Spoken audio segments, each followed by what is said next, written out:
우리는 지난 시간에 7 집사를 선출하는 장면을 살펴보았습니다.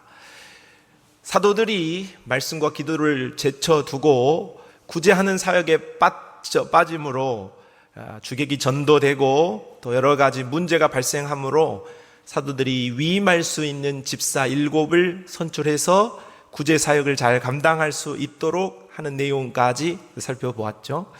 그 7명의 집사는 모두 헬라파 유대인들이었습니다. 히브리파 유대인들이 다수였는데 하나님 앞에 더 충성할 수 있는 일꾼들을 세워주는 참으로 아름다운 공동체의 모습을 보여주었다고 보았죠. 자, 7명의 집사 가운데에서 오늘 참 기억할 만한 사람 한 사람이 바로 스데반이라고 하겠는데, 이 스데반이 오늘 초대 교회 그리고 교회의 역사에 있어서도 첫 번째 순교를 하게 되어집니다. 스데반이 왜 순교하게 되었는가, 그리고 그가 순교한 의미는 무엇인가 오늘 살펴보고자 합니다. 오늘 우리가 본문은 7장 1절까지 살펴보았지만은 7장에 나와 있는 내용 전체가 오늘 설교의 내용이 되겠습니다. 자, 오늘 스데반의 모습을 살펴보는데, 첫째, 그는 고소를 당하고 말았습니다. 스데반에 대해서 8절로 10절은 이렇게 소개합니다. 스데반이 은혜와 권능이 충만하여 큰 기사와 표적을 민간에 행하니, 이른바 자유민들, 즉 구레네인, 알렉산드리아인, 길르기아, 와시아에서 온 사람들의 회당에서 어떤 자들이 일어나 스데반과 더불어 논쟁할세 스데반이 지혜와 성령으로 말함을 그들이 능히 당하지 못하였다. 스데반에게 맡겨진 직무는 7 집사들로 선출되었을 때에 맡았던 직무대로 구제 사역을 잘하는 것입니다. 사도들이 위임한 고난을 가지고 많은 사람들을 이렇게 구제하는 역할을 잘 해내는 것이었죠. 그래서 스데반은 그 일을 잘했을 뿐만 아니라 그 일을 하기 위하여서 많은 사람들을 만나는 동안에 아직 복음을 듣지 못한 자들을 향하여서 복음을 전하는 일을 했다고 볼 수 있겠습니다.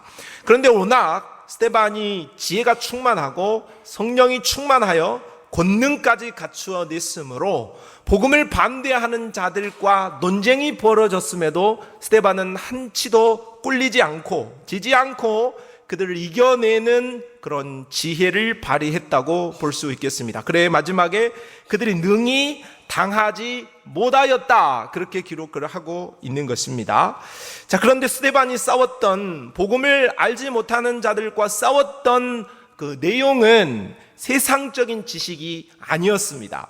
그리고 세상적인 어떤 권력이나 어떤 재력도 아니었다 하는 것이죠. 뿐만 아니라 그가 가지고 있었던 것은 오로지 단편적인 율법에 관한 지식이 아니었다고 볼 수 있겠습니다. 스데반이 가지고 있었던 것은 성령을 따른 율법의 해석으로 바른 복음에 대한, 그리스도에 대한 재해석을 잘 했기 때문에 그 논리를 유대인들이나 구약의 율법에 아직 매어있는 사람들이 스데반의 논리를 능히 감당할 수 없었다 하는 말씀이 되겠죠. 오늘 우리도 그렇습니다. 오늘 우리가 만약 하나님의 말씀과 기도라는 두 가지의 무기를 잘 갖추지 못한다면 우리는 마귀도 세상도 능히 이겨낼 수가 없습니다. 또한 한편으로만 치우쳐서는 바른 신앙과 바른 신자로서의 삶을 감당할 수도 없습니다. 예를 들자면 성경이 중요하다, 맞는 말이죠. 그런데 성경 그렇게만 하게 되면 머리가 너무 차가워지고 머리가 뜨거워지고 가슴이 차가워지게 되는 것입니다. 아는 지식으로 교만하게 되어지고 또 그 지식을 따라서 이 사람 저 사람 판단하는 일에 앞장서게 되어지니 은혜가 되어질 수가 없는 거지요. 반면 하나님의 말씀에 기반하지 않고 성령의 능력과 은사만 중요하다, 그렇게 따라가게 되면 오늘날 문제가 되고 있는 이재록 같은 만민중앙교회 무한 단물이나 마시면서 그 기적을 기대하는 그런 삶으로 갈 수밖에 없고, JMS나 이런 기타 이단들과 같이 신비주의에 빠져서 결국은 신앙을 제대로 할 수 없고 천국에 이르지 못할 뿐만 아니라 그의 삶이 완전히 황폐하게 되어지는 결과에 이를 수 있다 하는 것입니다. 그러므로 무엇보다도 우리의 신앙을 잘 하기 위하여서는 하나님의 말씀이라는 기둥과 기도라는 성령의 기둥, 이 두 가지를 균형 잡히게 가져가는 것이 무엇보다도 중요하다, 그렇게 말할 수 있겠습니다. 말씀과 기도, 어느 것 하나를 너무 앞세우거나 어느 것 하나를 너무 뒷세워서는 바른 신앙으로 갈 수 없는 것이죠. 고린도전서 2장 4절에 바울은 말하기를 내 말과 내 전도함이 설득력 있는 지혜의 말로 하지 아니하고 다만 성령의 나타나심과 능력으로 한다. 바울은 누구보다도 율법에 뛰어났던 학자이고 복음을 깨달았던 자였습니다. 그런데 그가 전하는 그 복음이 성령의 능력으로 나타나기를 원했고, 바울은 어디를 가든지 기도의 처소를 삼아서 하나님과 늘 동행하며 주의 임재를 구하는 기도의 삶을 살았습니다. 그러니 말씀과 기도로 거룩하여 진다라고 디모데에게, 복음의 아들에게 훈계할 정도로 그의 정신은 늘 하나님의 말씀과 기도의 균형 잡힌 신앙을 강조했다, 그렇게 볼 수 있겠습니다. 사랑하는 성도 여러분, 우리의 신앙은 치우치는 신앙이 아니라 하나님의 말씀과 기도로 온전히 균형 잡힌 신앙이 되어야 할 줄로 믿습니다. 그래야 하나님의 말씀을 들여다볼 때에 기도를 통하여서 그 말씀이 달고 오묘할 수 있습니다. 하나님의 말씀이 있어야만 기도할 때 그 기도가 깊어질 수가 있는 것이죠. 말씀과 기도, 두 마리 토끼를 잘 잡아 하나님 앞에 건강한 신앙을 하는 저와 여러분이 될 수 있기를 바랍니다. 자, 율법학자 가말리엘은 복음을 전하는, 자신들이 지금까지 주장했던 율법과 달랐던 복음을 주장하는 사람들의 이야기를 듣고 그들을 쉽게 판단하지 않았습니다. 그러면서 드다와 유다 이야기를 하면서 지켜보자, 그것이 하나님으로부터 난 사상일 수도 있으니 이들이 어떻게 되는지 좀 더 살펴보자, 그런 신중한 태도를 보였습니다. 그러니 백성들에게 존경받는 자이고 학자 중에 학자였다, 그렇게 말할 수 있겠죠. 그의 성품이 참으로 고귀한 모습이었다고 할 수 있겠습니다. 그러나 훌륭한 사람은 논쟁에서 지더라도 내가 졌다, 많이 배웠다 하지만은 보통 대부분의 사람들은 그렇지가 못합니다. 회의에서 나와 다른 의견을 말한 사람이나 어떤 토론을 하거나 논쟁이 붙었을 때에 내 말이 먹히지 않으면 그때부터 나와 반대편에 선 사람은 철천지 원수입니다. 다른 사람 이야기는 들으려고 하지 않습니다. 그래서 그 사람의 논리를 가지고 반박을 못하겠으면 그 말을 하는 메신저를 공격합니다. 그 말을 하는 메신저가 잘못됐다, 그 사람의 과거가 어떻다 하는 이야기를 들추면서 자기가 옳다라는 것을 증명하고 싶어 하는 것이죠. 결국은 그것을 앙심을 품고 화를 낸다든지 아니면 두고 보자 하는 식으로 계속해서 반감을 받고 여러 가지 안 좋은 상황으로 펼쳐질 수가 있겠습니다. 그런데 오늘 스데반을 고소했던 사람들, 스데반과의 논쟁에서 졌던 사람들이 바로 이렇게 스데반을 향하여서 앙감을 품고 나쁜 일을 벌이기 시작합니다. 11절로 12절 말씀에 사람들을 매수하여 말하게 하되 이 사람이 모세와 하나님을 못 오가는 말을 하는 것을 우리가 들었노라 하게 하고, 그런 것이 아닌데 그렇게 하게 하고 백성과 장로와 서기관들을 충동시켜 와서 잡아가지고 공회에 이르렀다, 스데반을 고소했다 하는 것입니다. 그런데 그들이 오늘 스데반을 고소한 것은 합당한 증거를 가지고 합당하게 한 것이 아니라 사람들을 돈 주고 매수해서 잘못된 고소를 하고 만 것이죠. 그 죄목은 두 가지입니다. 하나님을 모독했다, 모세를 모독했다 하는 두 가지 죄목을 가지고 고소를 하게 되었습니다. 성전 모독죄와 율법 모독죄로 고소를 하고 재판에 회부하게 된 것입니다. 사내들인 공회라는 재판부에 지금 회부하게 되어진 것입니다. 그런데 이 두 가지 제목 한 가지라도 그 법에 걸리게 된다면 사형에 해당하는 중죄라고 할 수 있겠습니다.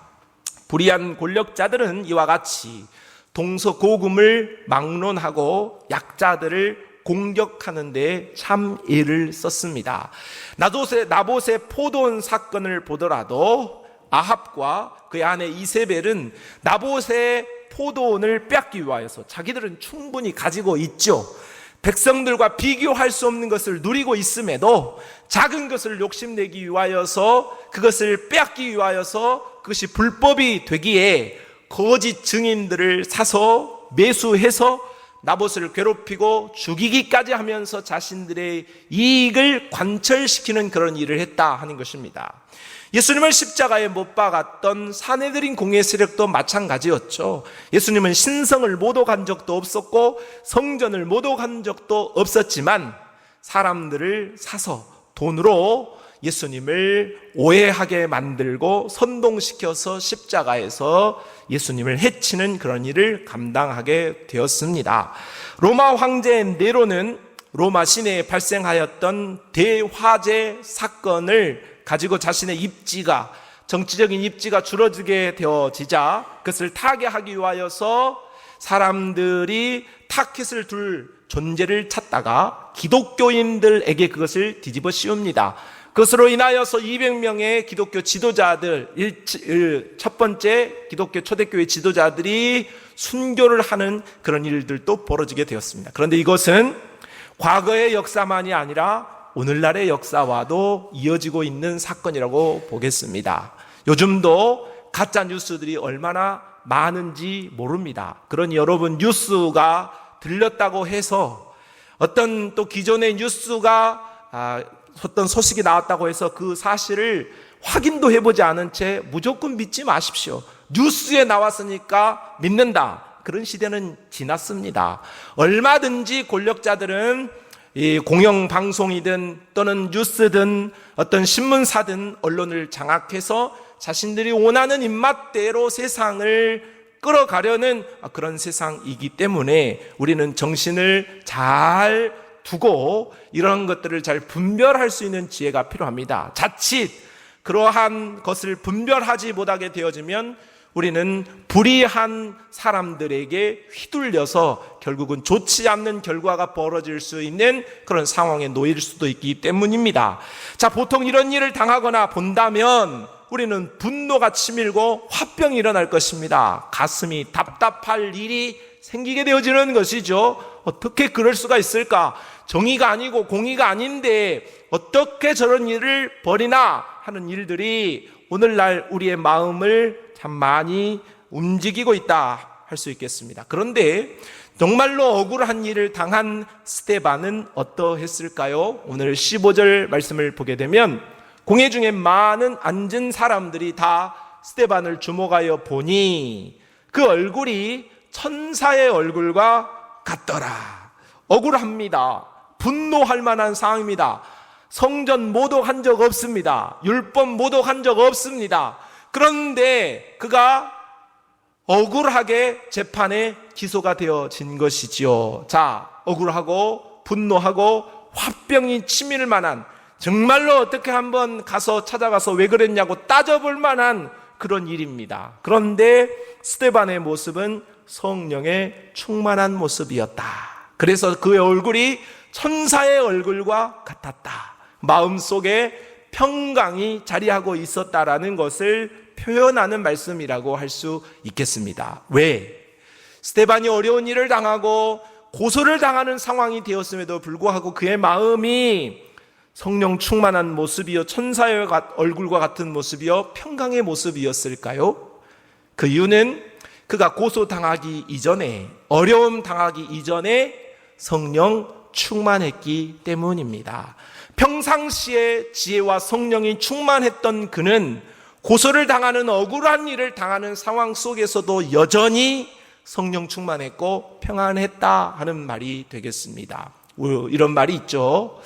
연습은 실전처럼, 실전은 연습처럼 해라 하는 말이 있습니다. 운동 경기를 하는 사람이나 공부를 하고 시험을 치르는 사람들도 마찬가지입니다. 연습은 우리가 시험을 보거나 운동 경기를 치르는 본게임에 앞서서는 치열하게 시험처럼 또는 경기를 치르는 것처럼 연습하고, 막상 경기를 치르거나 시험을 볼 때는 연습하였던 것처럼 마음을 비우며 차분하게 임할 때에 좋은 성과를 거둘 수 있다 하는 그런 말이죠. 이것은 바로 영적인 법칙에도 적용되어진다고 볼 수 있는 거예요.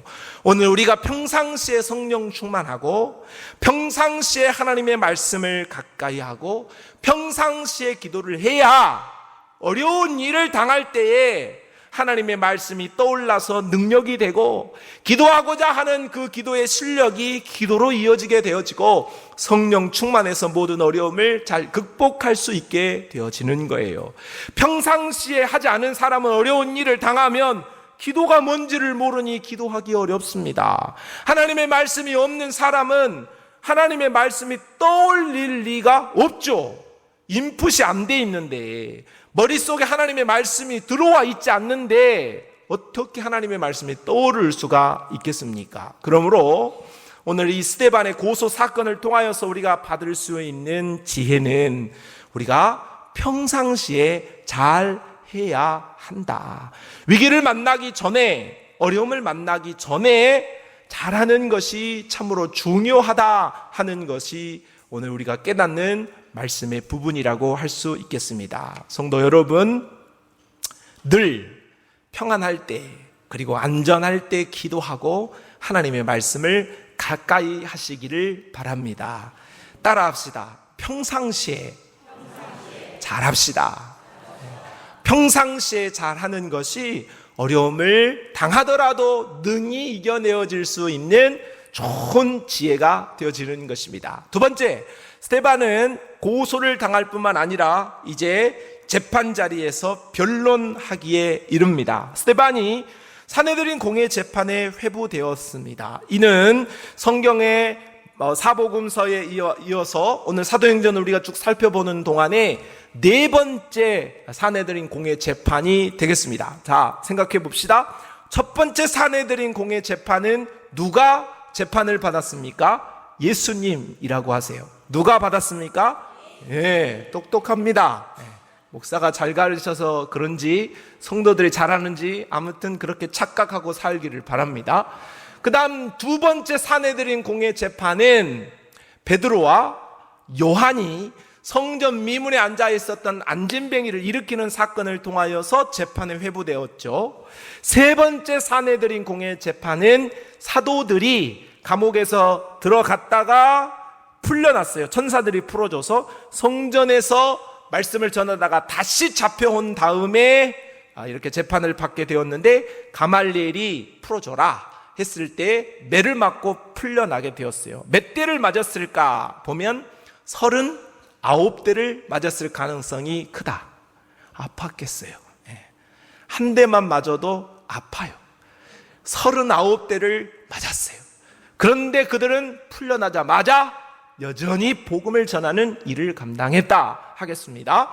자, 그런 가운데에서 이제 4차 사내들인 공회 재판이 열리게 되었는데, 이제 이 4차 사내들인 공회 재판은 스데반이 감당합니다. 받게 됩니다.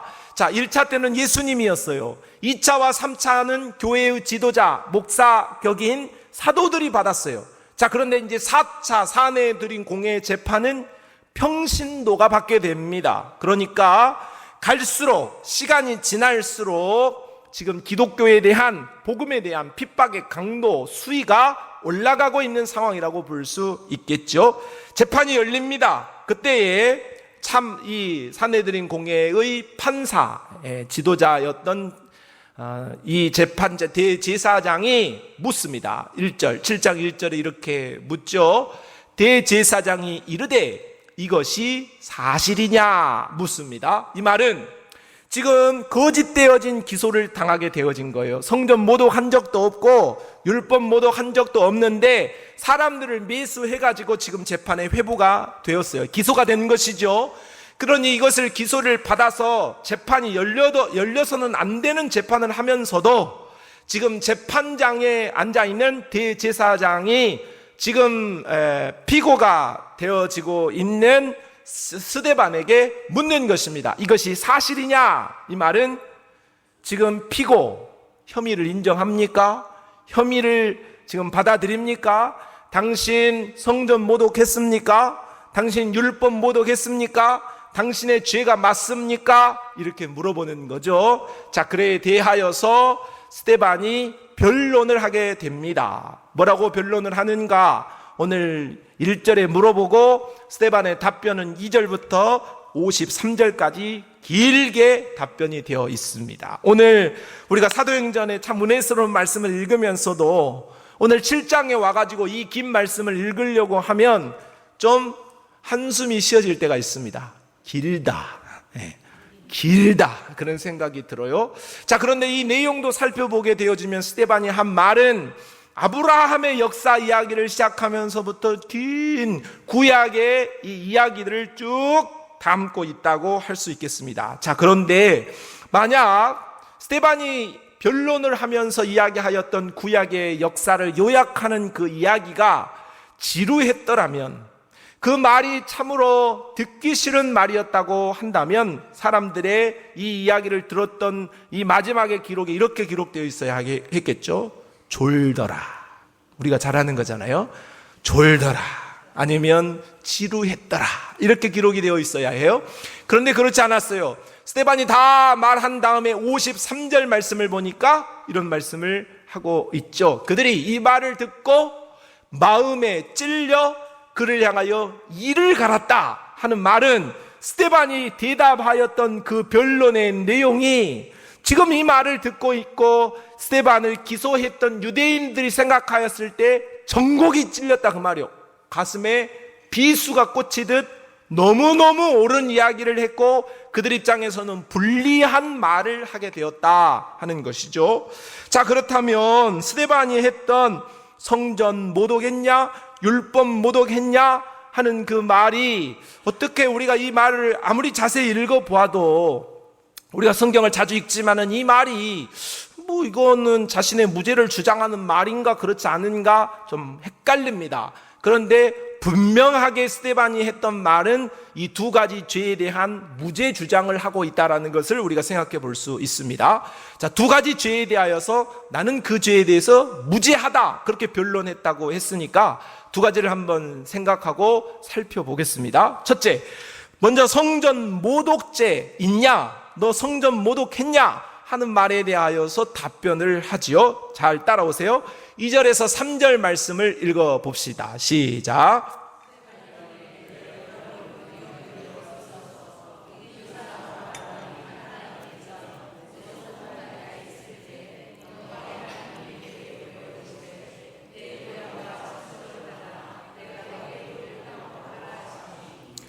자, 지금 유대인들이 자신들의 믿음의 조상이라고 여기는 사람은 아브라함이죠. 그런데 그 아브라함이 하나님 앞에 부름을 입었을 때, 그리고 하나님의 음성을 들었을 때가 어디냐? 그것은 지금 너희들이 주장하는 예루살렘 성전이 아니다. 그럼 어디냐? 바로 이방 땅이었던 메소포타미아였다 하는 말을 먼저 꺼냈어요. 다음 9절로 10절에 여러 조상이 요셉을 시기하여 애굽에 팔았더니 하나님이 그와 함께 계셔 그 모든 환난에서 건져내사 애굽 왕 바로 앞에서 은총과 지혜를 주심에 바로가 그를 애굽과 자기 온 집의 통치자로 세웠다. 자, 하나님께서 지금 하나님의 큰 민족을 이루겠다고 아브라함에게 약속을 했는데 그 약속을 이루기 위하여서 아브라함의 아들 이삭의 아들 야곱의 아들 요셉 때에 이르러서 하나님께서 지금 요셉을 통하여서 애굽에서 큰 민족을 이루게 하시지요. 하나님이 가나안에 있을 때, 약속의 땅에 있을 때 요셉에게 꿈을 주셨지만 그가 그 꿈을 이루는 장소, 그리고 그와 함께 했었던 장소는 예루살렘 성전이 있는 장소가 아니라 이방 땅인 애굽 땅이었다 하는 말을 하고 있어요. 감이 오죠? 자, 30절 말씀에도 40년이 참에 천사가 시내산 광야 가시나무 떨기 불꽃 가운데서 그에게 보이거늘. 자, 이제 율법을 받고자 하였던 모세가 등장하게 되어지는데, 모세가 받은 율법에 의하여서 지금 예루살렘 성전이 생긴 거예요. 그런데 그 예루살렘 성전이 있기 전에 모세가 하나님의 음성을 듣고 하나님의 부름을 장소낸 예루살렘 성전이 아니라 광야였다 하는 말을 하고 있어요. 자, 48절로 50절을 마저 읽어보고 설명을 드립니다. 시작.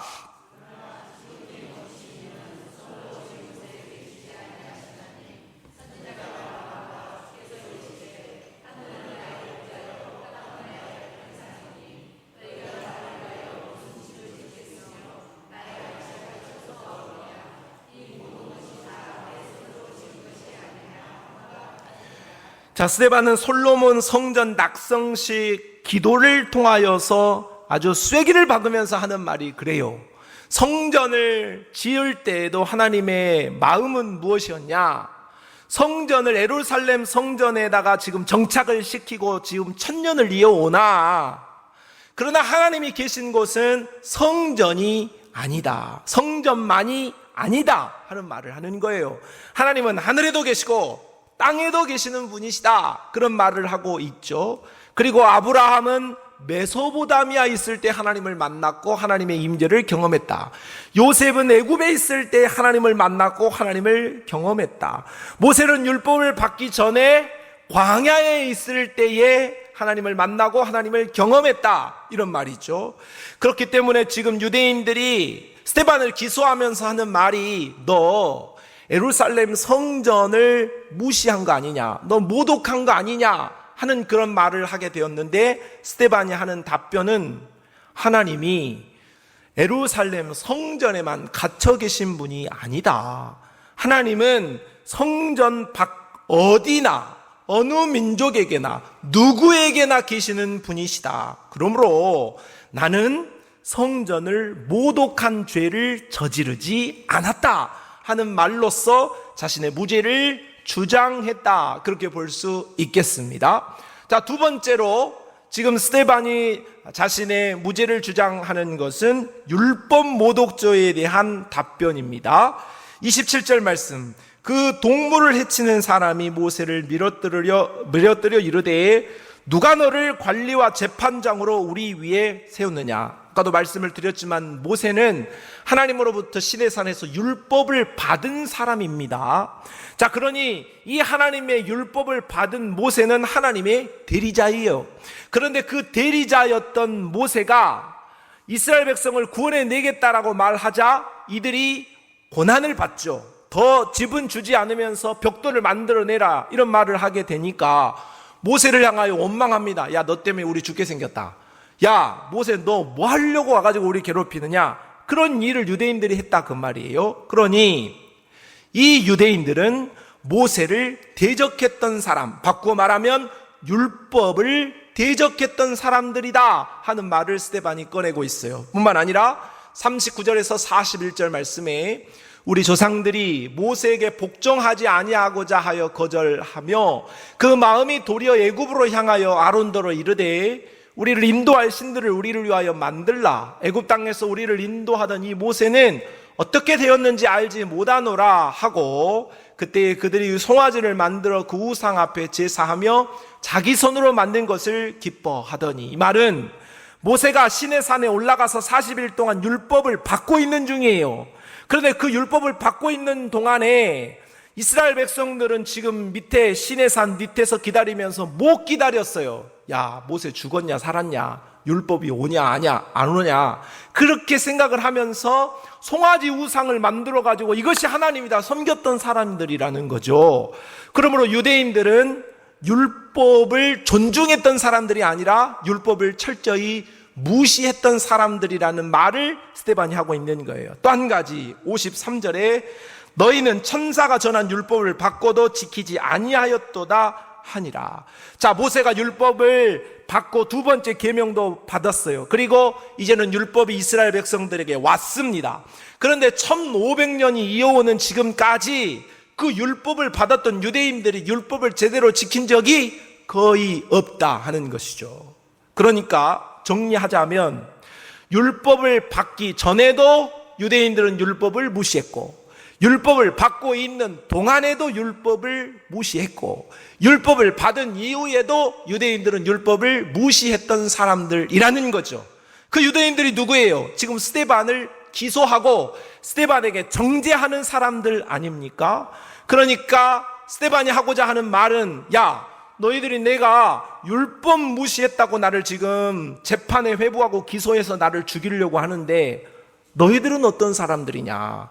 너희 조상 때부터 율법을 무시하고 지키지도 않고 살았던 사람들의 후손이 아니냐? 그 말을 바꾸면, 너희가 율법을 무시한 사람들이지 나는 율법을 무시한 사람이 아니다 하는 말을 하고자 하는 것이죠.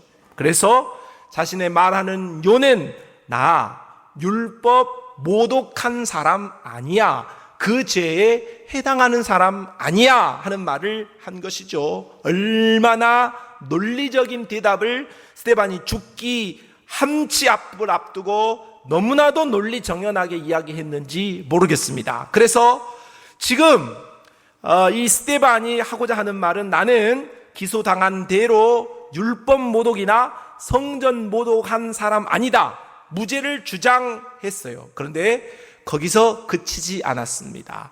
지금 스데반이 하고자 하는 말은 자신이 죄가 없다, 무죄를 주장하는 것으로 끝내지 않고 한 걸음 나아가서 이 일을 통하여서 복음으로 갔습니다. 복음을 이야기했다, 그 말이죠.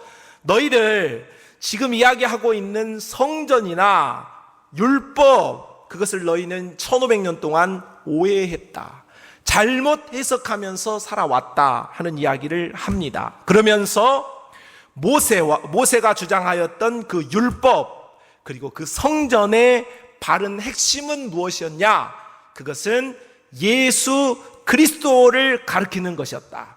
그리고 그 예수 그리스도를 통하여서 하나님을 만날 수 있는 길을 하나님이 열어주셨다 하고, 이 성전과 율법을 통하여서 예수 그리스도가 구세주다, 예수 그리스도를 통하여서 하나님께로 갈 수 있다, 그래야 구원받는다라는 말까지 자신의 무죄 주장과 더불어서 복음을 이들에게 전하고 있는 참으로 탁월한 그런 스데반의 변론이었다, 그렇게 말할 수 있는 거죠. 요한복음 5장 39절에 너희가 성경에서 영생을 얻는 줄 생각하고 성경을 연구하거니와 이 성경이 곧 내게 대하여 증언하는 것이니라. 할렐루야.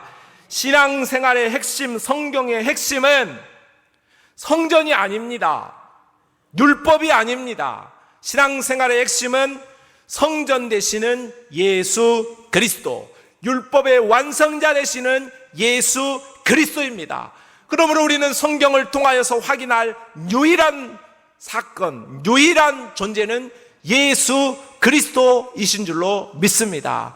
메시아가 되시고 생명의 구속자가 되시는 예수 그리스도를 성경을 통하여 확인하고 그 예수 그리스도를 통하여서 생명을 확신하며 더 풍성한 생명을 얻음으로 여러분의 잔이 차고도 넘치는 역사가 있을 수 있기를 주님의 이름으로 축복합니다. 자, 세 번째, 스데반은 이 이후에 죽임을 당하게 됩니다. 스데반은 성령과 지혜가 충만했고 무죄를 주장하였을 뿐만 아니라 이를 통하여 복음까지 말하였습니다. 대단합니다. 누가 스데반과 같을 수 있을까요? 그런데 스데반에게 주어졌던 것은 영광과 박수갈채가 아닌 죽음이었습니다. 59절로 60절 말씀, 그들이 돌로 스데반을 치니 스데반이 부르짖어 이르되 주 예수여 내 영혼을 받으시옵소서 하고 무릎을 꿇고 크게 불러 이르되 주여 이 죄를 그들에게 돌리지 마옵소서, 이 말을 하고 자니라. 잤다는 말이 중요해요. 끝나버렸다는 말이 아니에요. 우리의 인생은요, 우리의 인생은 요양병원에서 돌아가시든 사고사로 돌아가시든 질병으로 돌아가든 우리 그리스도를 믿는 사람은 끝이 아니에요. 자는 것인 줄로 믿습니다. 그의 영혼을 하나님이 받으시기 때문이지요. 자, 그런데 오늘 스데반이 순교를 당하는 그 순간에, 자는 그 순간에 마치 예수님을 방불하는 모습을 보여줍니다. 내 영혼을 받으시옵소서. 이 죄를 그들에게 돌리지 마옵소서. 예수님이 십자가에 돌아가시면서 하셨던 그 말씀을 바로 스데반이 마지막 순간에 하면서 죽게 되어진 거예요. 방금 말씀 들은 대로 스데반은 죽음을 당한 게 아니라 잤습니다. 순교를 당한 것이죠. 하나님 앞에 영광이 된 거예요. 자, 이 스데반의 순교는 우리 교회사에 큰 두 가지 이정표를 세우게 된 사건이라고 볼 수 있겠습니다. 첫 번째는 스데반은 이제 이 복음이 이방으로 넘어갈 수 있는 신학적인 기초를 단단하게 놓았다, 그렇게 말할 수 있어요. 자, 그가 자신이 성전 모독죄를 지은 사람이 아니다라며 말하였던 내용을 살펴보게 되어지면 하나님은 예루살렘만 있는 분이 아니시다. 하나님은 유대인들에게만 있는 분이 아니시다. 메소포타미아에도 광야에도 우리 하나님은 세상 어디에도 다 계시는 분이다, 그런 이야기를 하게 되었죠. 이는 우리 예수님께서 예루살렘과 유대와 사마리아와 땅끝까지 이르러서 복음이 전해져야 한다는 이러한 유대인들의 사상에 자신들이 머물고 있는 복음이 이곳에만 있어야 한다는 틀을 깨버리고 넘어갈 수 있다라는 신학적인 기초를 놓아준 아주 중요한 이야기가 되겠습니다. 그렇습니다. 성도 여러분, 오늘 우리에게 복음이 온 것은 스데반이 이렇게 주장하였던 신학적인 기초가 없었다면 불가한 사건이었다고 볼 수 있는 것입니다. 복음이란 어느 한 지역, 어느 특정한 사람들에게만 머무르는 것이 아니라 온 우주에도 존재하게 되어질 줄로 믿습니다. 얼마 전 우리가 나로 3차죠. 그것을 누리호입니까? 나로호입니까? 누리호입니까? 네. 누리호 3차를 고흥에서 발사를 했어요. 우주로 갔다, 그 말이에요. 곧 있으면 우리 누군가도 지금 유인선을 타고 아마 우주로 갈 수도 있겠어요. 그런다 할지라도 우리가 지구에 있든 우주에 있든 어느 곳에 있든 우리의 생명이 있다고 한다면 우리 하나님을 만날 수 있고 어느 곳에든지 그리스도를 부르는 곳은 구원의 역사가 일어나게 되어질 줄로 믿습니다. 우리가 있는 이 대한민국, 그리고 있는 이 벌교 지역에서도 예수 그리스도를 믿는 믿음의 확신만 있다면 우리는 확실히 천국의 백성이 되어질 줄로 믿습니다. 두 번째, 스데반이 순교가 우리에게 가르쳐주는 중요한 의미는 이러한 신학적인 기초를 놓았을 뿐만 아니라 이제 예루살렘의 스데반의 죽음의 사건을 통하여서 3차까지 있었던 매를 맞는 사건과는 조금 달라요. 죽어버렸어요. 순교해버렸어요. 그러니 이제 대핍박이 가해지게 된 것이죠. 그래서 이들은 예루살렘에 더 이상 모여 있을 수 없었어요. 신학적인 기초를 바탕으로 이제 이들은 흩어지게 됩니다. 그래서 이 흩어지는 사건을 통하여서 복음이 온 세상으로 실질적으로 전해지는 놀라운 역사가 일어나게 된 거예요. 복음이란 끼리끼리만이 아니라 넘어서는 은혜가 있어야 돼요. 복음이란 모이는 것도 잘해야 하지만 흩어지는 것도 잘해야 한다 하는 거예요. 오늘 우리는 우리 성산 공동체로서 오늘 함께 모인 거예요. 모여서 예배드리고, 모여서 하나님의 말씀을 배우고, 모여서 함께 기도하는 이 일을 잘 하여서 우리의 영혼이 강건할 수 있기를 바랍니다. 그러나 우리는 이러한 일만 잘하는 것이 아니라 더불어서 흩어지는 것도 잘 해야 해요. 그래서 우리가 가는 어느 곳에든지 내가 가진 그리스도의 복음을 증거하는 일을 해야 하는 것입니다. 예수 믿으십시오. 우리 함께 신앙생활 합시다. 우리 함께 천국으로 갑시다 하는 그런 복음의 권면이 오늘 우리에게 있어야 하는 것입니다. 우리 사랑하는 성산의 모든 공동체는 모여서 건강한 영적 사람들이 되어지고 또 흩어지기를 잘하여서 어디로 가든지 그리스도의 복음을 만민에게 전함으로 그 복음을 만인에게 소개할 수 있는 그런 축복의 통로로 쓰임받을 수 있게 되기를 주님의 이름으로 축복합니다. 하나님 아버지, 오늘 스데반의 순교 사건을 통하여서 복음이 이제 온 세계를 향하여 나아가는 기초가 되어진 것을 살펴보았습니다. 모이기도 잘하고 흩어지게도 잘하여서 하나님의 나라를 함께 세울 수 있는 우리 모두가 되게 하여 주옵소서. 예수님의 이름으로 기도합니다. 아멘.